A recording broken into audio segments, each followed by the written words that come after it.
I welcome you to First Aid for New Trainers. And today we're going to be looking at how to get participants to actively participate in virtual programs. First Aid for New Trainers is intended for trainers who are new to the field, individuals who want to be trainers, individuals who run workshops or seminars or webinars, trainers who are by themselves and have no one to talk to in their organization, as well as what I'm calling accidental trainers, those people who are subject matter experts, and because of their expertise, they've been put in a training role. So again, we're going to look at how to get participants to actively participate in virtual programs. So if you'd please introduce yourself, why don't you do that in chat? Your name, your location, your company, and how you heard about the program. And since I know all of you, I don't think that you need to do that. Okay? Okay. So this is a quick start welcome. So what's one thing that would make this session worthwhile for you? Would you please enter your response in the chat window?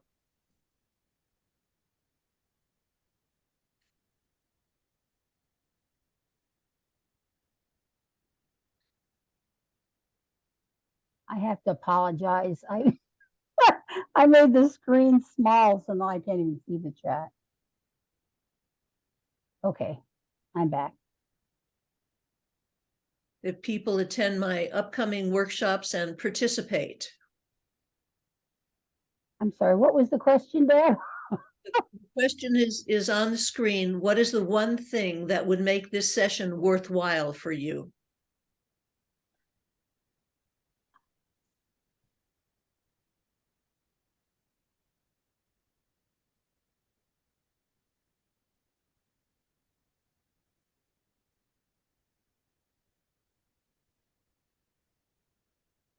Okay, we're going to go on. So, how many of you know that your virtual participants get distracted and tune out? You can raise your real hand.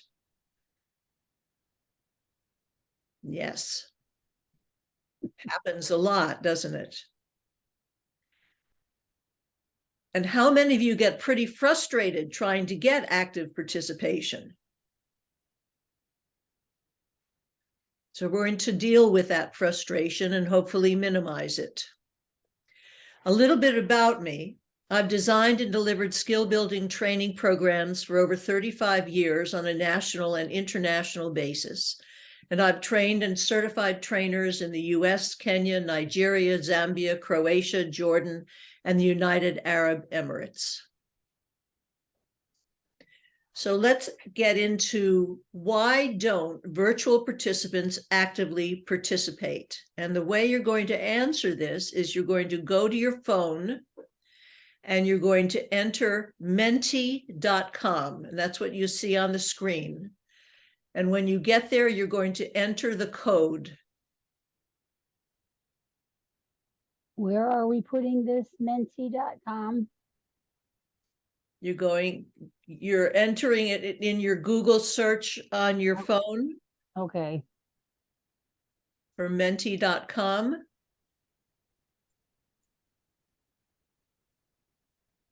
And then you entered the code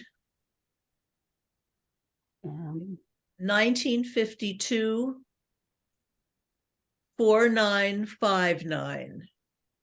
And let me put that up here. All right, and so you just enter as many things as you like. Why don't virtual participants actively participate? So we've got bored. Why else don't they participate?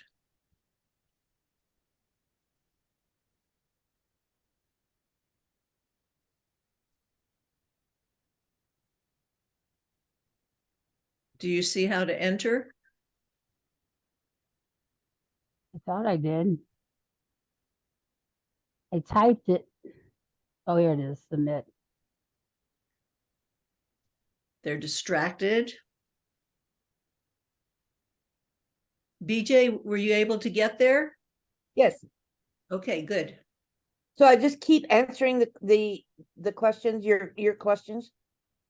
Right, that's right. This question. Okay.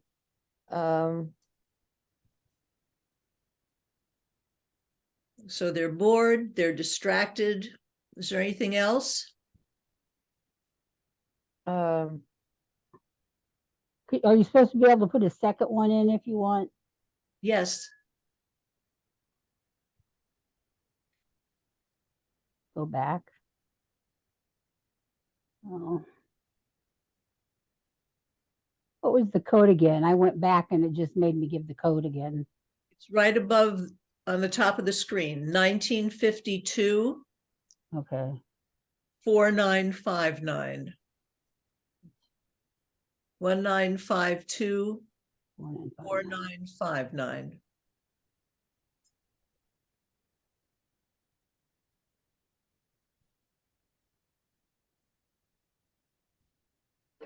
So there's so much that can distract them. A lack of interest, their vision impaired, hard of hearing. So there could be some physical reasons why they have trouble actively participating. If they're vision impaired, very often one of the problems is the color of the type and the size of the type font. Sometimes they're very tiny. And as you can see here, green and the yellow or gold are rather hard to see. So we've said, why don't virtual participants actively participate? They're vision impaired, they have a lack of interest, they're bored, they're distracted, they're hard of hearing. So thank you. You can put your phones down. We'll go back to this. And that was Mentimeter.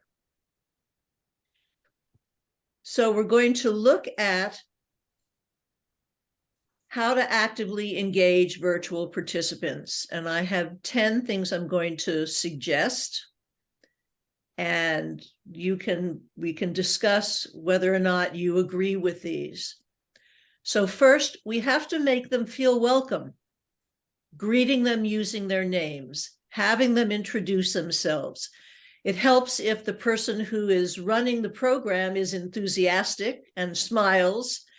And I didn't play music, but playing music can make a big difference. Is there anything else that comes to mind that would help make them feel welcome?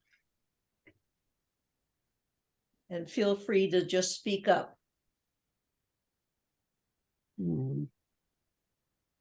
What about like an open I'm sorry, chat? here. What about like an open chat feature? So I don't know whether it's like a breakout room or just allowing people to kind of just answer a question. So like ask them a question, like an icebreaker question, and then get different people to answer it. And as different people answer it, people will relax into participating even. That's a wonderful suggestion. And as a matter of fact, you're going to see it coming up. Awesome. So you're teaching the class, Kat. You are so smart, Kat. Just been at Deb's sessions before. Once we've welcomed them, we have to set the stage for participation. I like to have participants have a workbook for notes and for reference, something that has a table of contents that is more than simply the slide deck. Point out the participatory nature of the program, request that they stay on camera. Why is that important? They can't walk off and be doing other things. Exactly. And I like to explain, and I'm going to explain to you, that each participant will be expected to report their key takeaway at the end of the session. So people are going to be held accountable, and you will be too. to report what's one thing that was worthwhile that you received from being in the session. So that kind of puts people on notice that they better pay attention.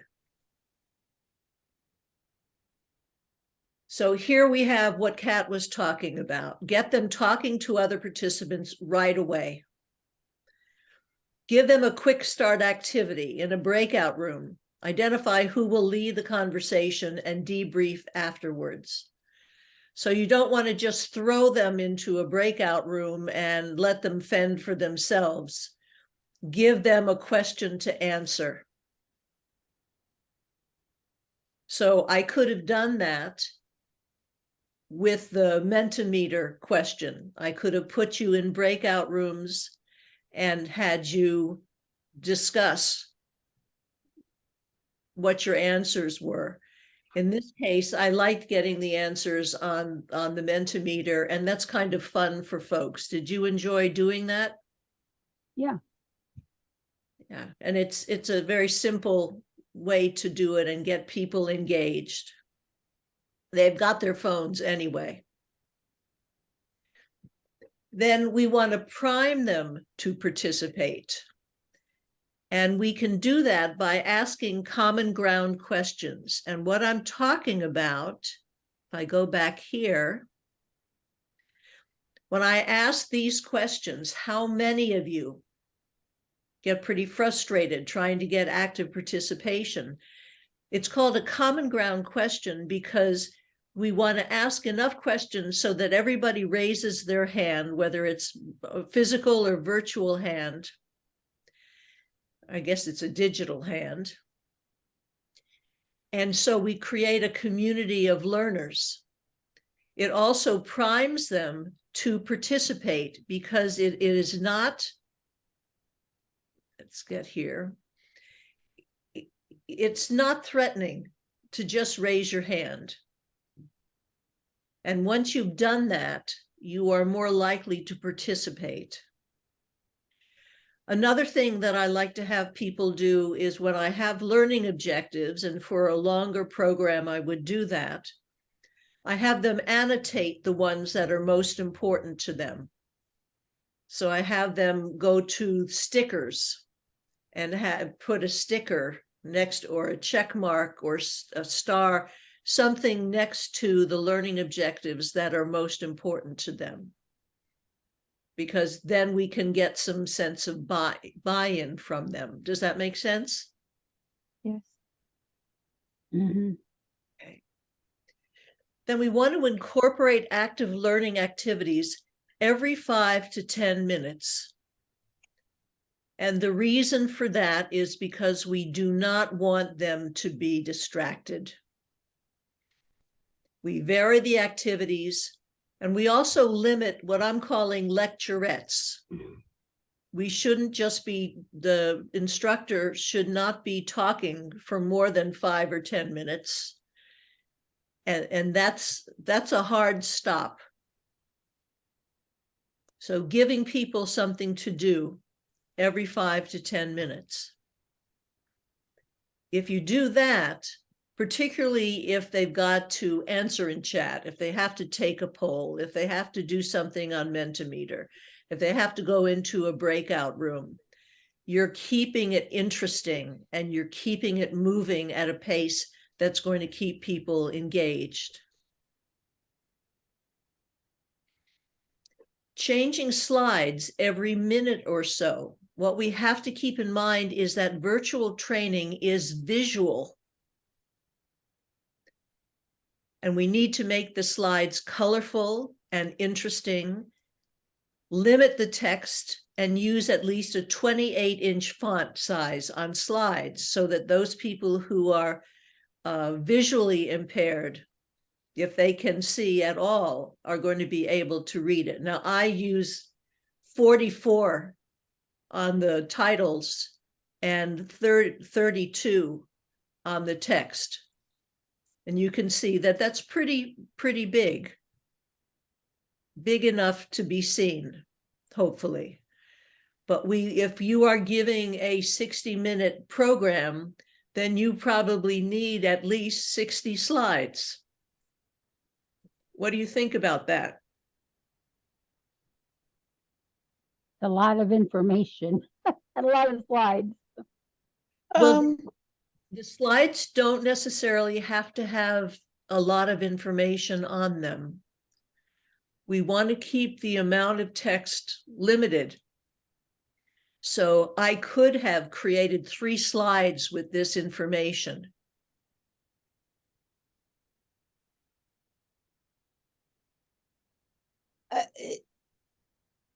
Yeah, Deb, I have a question. Yeah, I get the importance if you are doing a virtual training such as this, that you do need to have something visual to keep their attention. I understand that. But what if you are doing an in-person training? Because coming from my speaking background, one of the biggest no-nos that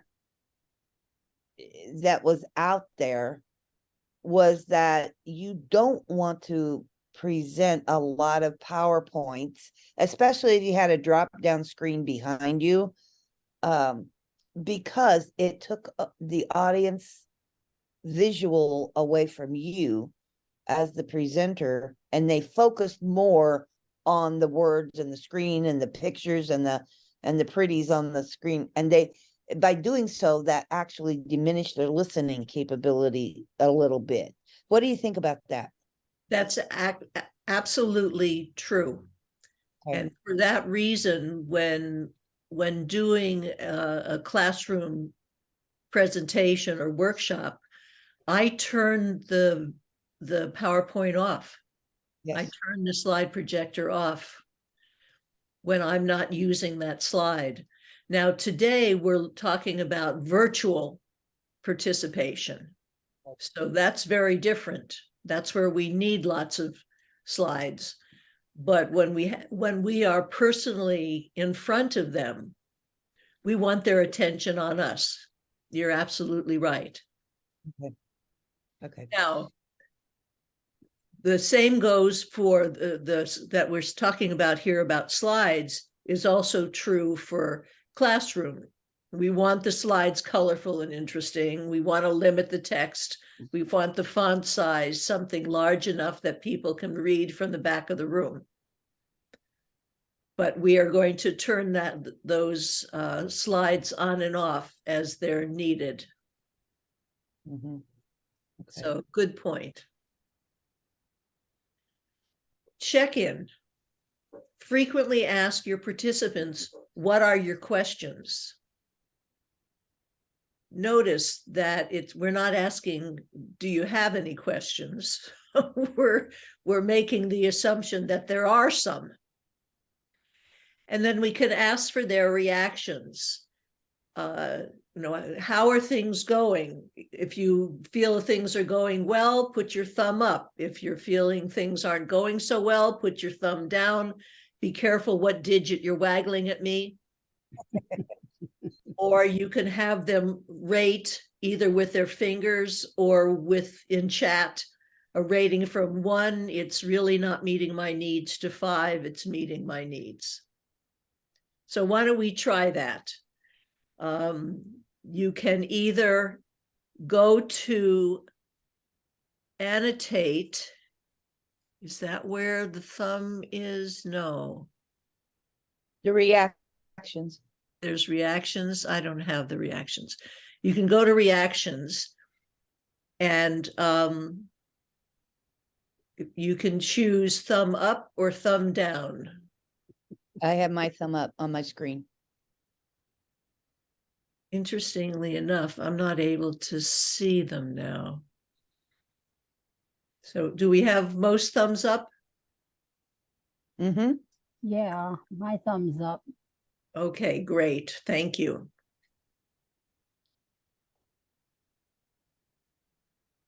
Okay, so this just froze. Did it freeze? No. And last, we want to hold them accountable.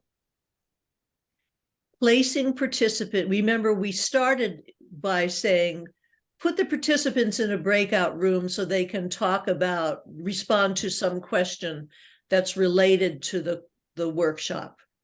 And it could be as simple as, what's going to make your participation most successful? What's going to make this workshop best meet your needs? What are you hoping to get from this workshop? We were talking about having them do that at the beginning. Here, having them in a breakout room to report what they plan to do differently as a result of what they learned. And you can put them in, it doesn't have to be more than 5 minutes. Each person, make sure you have 3 or 4 people in the room and give them a minute each. The other thing that we can do, and it's something that we are going to do, is to popcorn key takeaway reports in the larger group at the end of the session. And by popcorn, meaning we go from one person to the next, identifying what their key takeaway is. And it doesn't matter if the key takeaway is the same. All that does is reinforce everybody else's summary of what was important.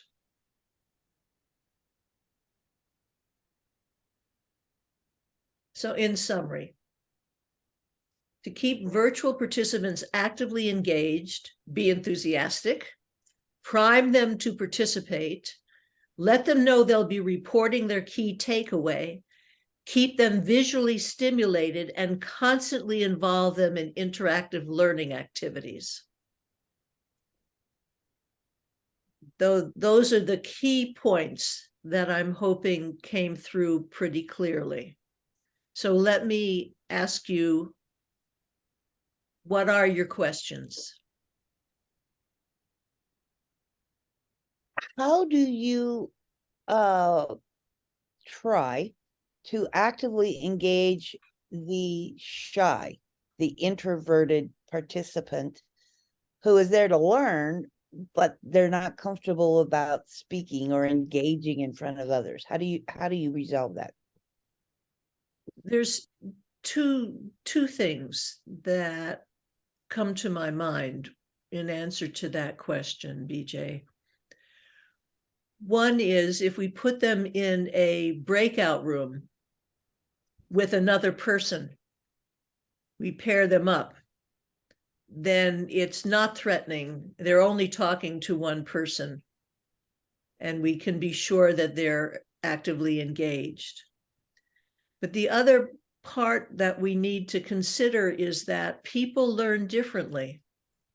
And some people really need time to process what they've heard, think it through, reflect on it, and they are actively participating. I know we're talking about a virtual class, but I have a story about an in-person class. I was doing a workshop, a presentation to a group of accountants. And you can guess where this is going.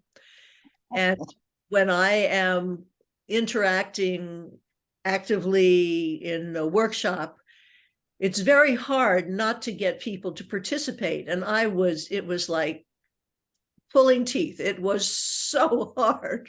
I was having such a time. And when I was done, I was completely exhausted. And as I was leaving, the woman who had hired me to give the workshop said, "They loved you." And I said, "How could you tell? They were even breathing." And she said, "They were madly taking notes." So we have to be careful about what we consider active engagement. And some people are going to be quiet. But when everybody knows that they're going to be held accountable to identify a key takeaway at the end, they can't get out of that one. But you can have people write their answer into chat as opposed to speaking up. Okay. So that's another thing. A third or fourth point, I have lost count of my points here, is that very often, in order to get people actively involved, we'll do something that's competitive. Come up with as many things as you can in the next 5 minutes. Go. Here's Jeopardy. Whoever can answer the question first or come up with the question to the answer wins. And we have to be aware that we've got to slow that down a bit. We've got to give people who are introverted time to process. So instead of jumping into it, you can say, okay, here's the answer in Jeopardy. You've got 2 minutes to come up with what your answer the question might be. Was that responsive, BJ? Yes, you covered that very well. Thank you, Deb. Okay, thank you. What other questions do you have? Betsy? Do you see me? I don't see myself. I'm not on the screen, so I didn't know if you can see me or not. Well, I was just wondering, you asked for thumbs up or numbers. What if you get a lot of thumbs down? Did you sort of revamp what you're doing, or? Yes, absolutely. When we ask for feedback, we've got to use that feedback. So if you were to get a whole bunch of thumbs down, this is a time to say, if this is a virtual class, okay, please identify in chat what you need me to do differently. Okay. So hold them accountable. Mm-hmm. And then if what they have proposed is beyond your scope, you have to say that. And then that reflects back to however the program was advertised, because somehow it misrepresented what they thought they were going to get. Or you make that change. If you're in a classroom, you would reteach. You would approach it differently. And go over everything you've gone over and just redo it. Yep. Okay. But you first want to know where the problems are. It might not have been the whole thing. It might have just been one piece of it that they got lost at, Mm-hmm. or it didn't make sense to them, or they disagree strongly, Mm-hmm. and they haven't had a chance to say that. Now, the thumbs up, thumbs down shouldn't be the first time you're getting feedback.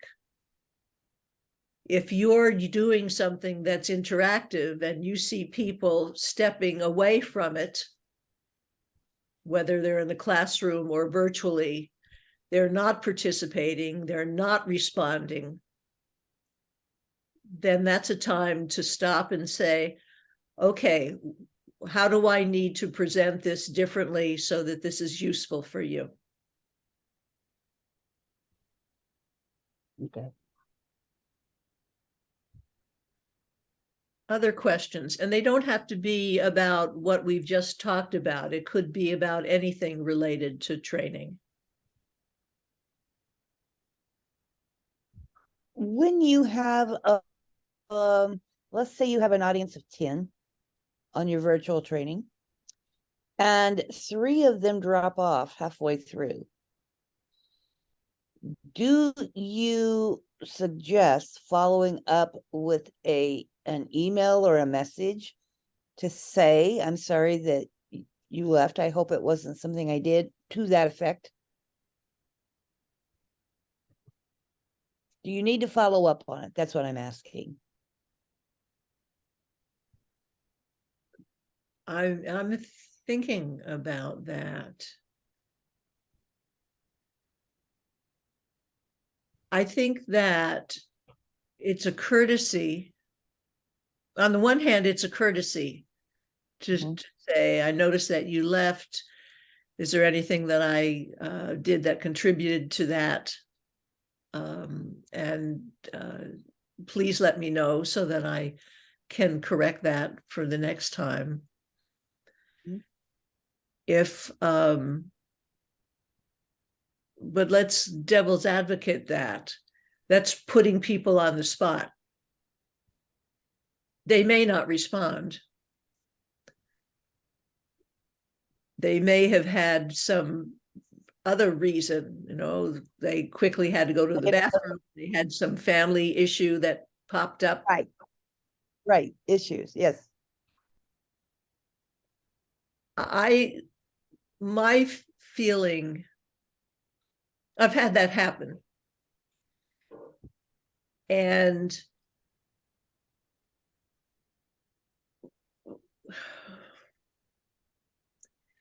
it's distressing, but we can't take it personally. And I agree, and I have had it, not so much on things that I've done, but I've noticed like in a networking context that happens frequently. And again, we can't take it personally. You are correct. I understand that, because there are so many things, life happens, and interruptions occur, and you have no idea it was coming. But my question actually was about the polite, the courteous, the respectful approach. Do you say thank you and I'm sorry you missed out, hopefully you'll come back again, that kind of thing? My gut feeling is that I wouldn't say that. Okay. My gut feeling is you ask for feedback from the people who stayed.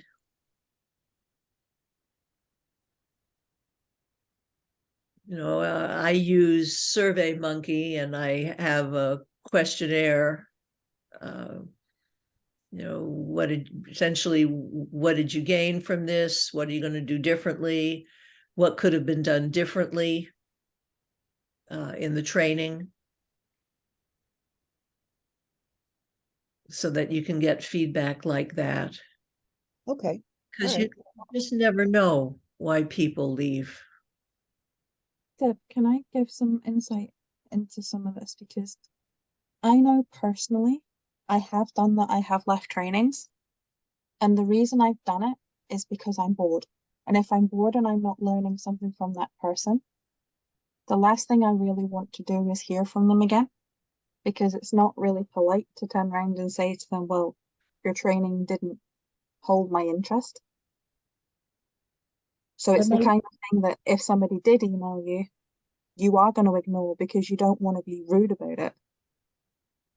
But equally, you don't want to stay from a training that isn't doing anything for you. I mean, wouldn't that be good for her to hear that you bored me? It's like asking what are you getting out of it. That way, you've got to change something. I think the problem is that, like, a lot of the workshops I usually attend are to do with marketing because that's what I do. So a lot of the sessions I go on, I don't learn a lot from, but I go in case there's something that I don't know or something that has changed. So to me saying I was bored and you didn't hold my interest isn't going to be helpful feedback to them, because you might find the however many other people in the room got a whole load from it because they don't work in my industry. Mm-hmm. And this is the problem, is you don't know, unless you assess the level of knowledge in the room at the start of a training session, you don't know who knows what, because you could be boring everybody because you're pitching to the wrong level, or it could be over the top of people's heads, in which case they're bored because they can't keep up. So Well, unless you actually know the right level, it's awkward. but to that point, isn't that why you begin by asking what is it that you expect to receive from this training? That can certainly help avoid some of the issues. You might it might raise somebody may be asking for something that's more advanced, and you need to say that's not what's going to be covered. And that goes back to, again, how it's advertised. Was it clear who the target audience was? Was it clear what was going to be covered, what the learning objectives were? Deborah, do people always read that? Because I know some of the training sessions I've been on, not just marketing ones, just training in general, there has been quite a number of people on the call. So my concern is, if you've got a room with like 40 plus people in it, is that person at the front of the room going to be reading all the learning objectives to turn around and say, okay, this training course is not for you? Or I need to pitch it at this level, because there's so many people in the room and you've got seconds to interpret that information before you deliver. When I'm doing a workshop that is skill building and has learning objectives, I will make sure that people have read those learning objectives before we continue. Okay. Whether I'm reading them to them or whether I'm having them read them through and identify what's most important. But Okay. see, that's a mini needs assessment right there. If you have them doing it virtually, they're putting stickers or check marks or something, and you can see where the interest lies.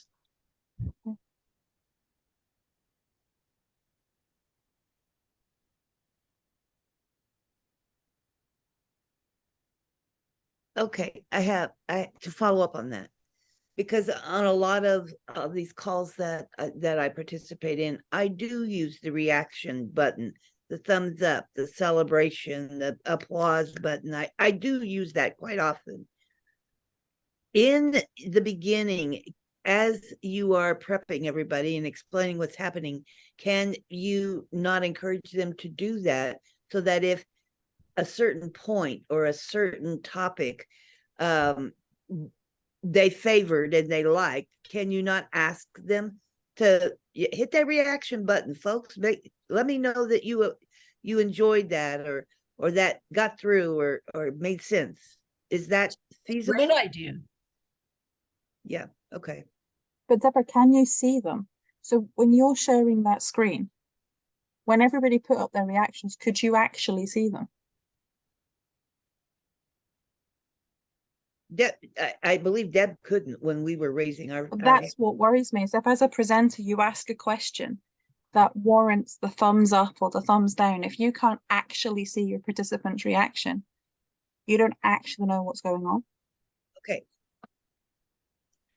Well, again, what I can do as a presenter is I can, in Zoom, I can go to participants and it shows me everyone. And if you have put up a thumb or something like that, that's where I see it. And I wasn't looking in the right place. Ah, okay. Yeah. And right now I am on the, hang on, I am on the side-by-side gallery view, where all of our thumbnails are on my right, and Deb's view is kind of like, are you using a whiteboard, Deb?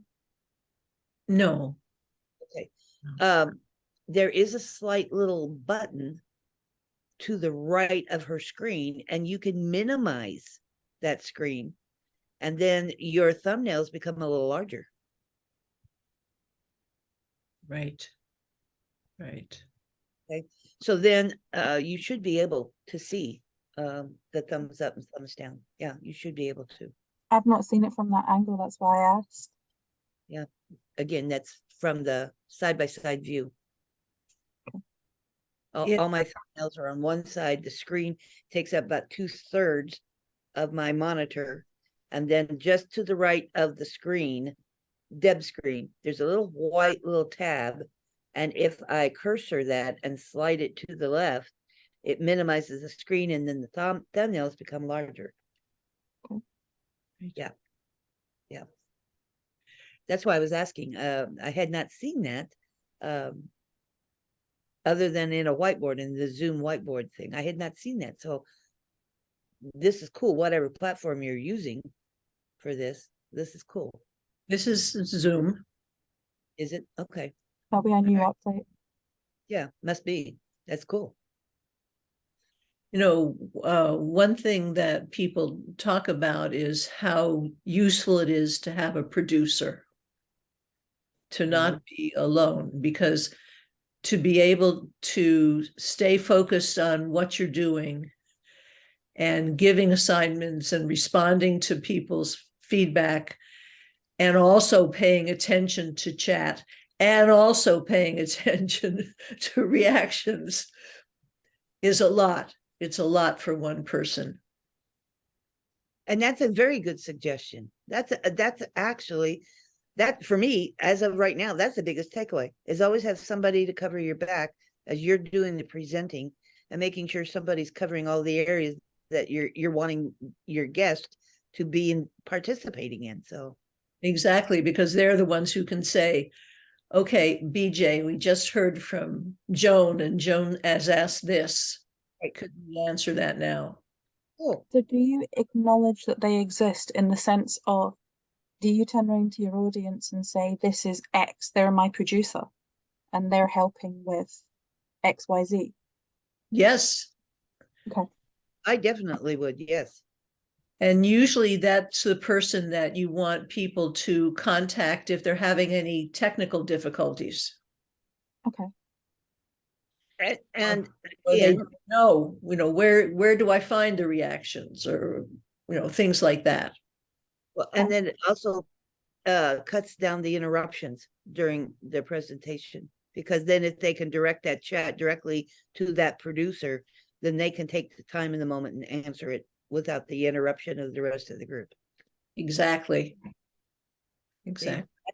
That's a good point. I like that one. So here's a really technical question, Deborah. Okay. So you advocate we should have a producer, yet you don't have a producer. Why? Cost. Okay. Otherwise it would be, and there are people who promote themselves as producers. So it's not just a person that's in the meeting that you can ask to do that then? You could ask somebody to do that. Okay. Yeah. But it is an actual job as well. Yeah. Oh, okay. Yep. It would be no different, Kat, than if I had something on Zoom and I was providing, and I said prior to that, Kat, would you mind being my producer and covering everything that I'm asking of, and taking care of the chat while I do this? It's no different. Okay. You get their approval before you don't just blatantly say at the beginning of the meeting, Kat, I'm throwing you to the dogs. Let's make you the Yeah. The thing to keep in mind, however, is when somebody is being asked to focus on reactions and chat, their learning is impaired. Correct. Because you're asking them to multitask, and the priority for them is helping you rather than learning whatever it is they came to learn. Is that not what the recording's for, though? I'm sorry, I can't hear. Is that not what the recording's for? Because you can just say at the end of the session, here's the recording, go back and watch it. Well, yeah, you could do that. But if the person has already been there for an hour, yeah, I guess they've got to go and watch it because they couldn't pay attention for that hour. They may not want to volunteer in the future. True. So, any other questions?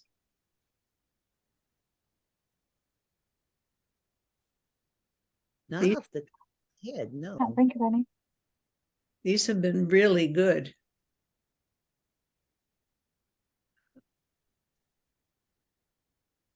All right, so next week's topic is how to get participants to actively participate in classroom programs.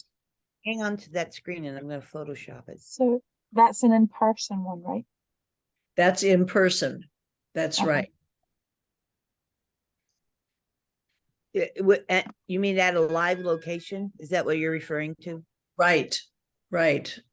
So Okay. we're not on Zoom. We're actually in some classroom or hotel room or something like that where we're conducting the workshop. All right. Deb, thank you. Seriously, thank you. I have learned, I had learned. Well, You taught an old dog new tricks.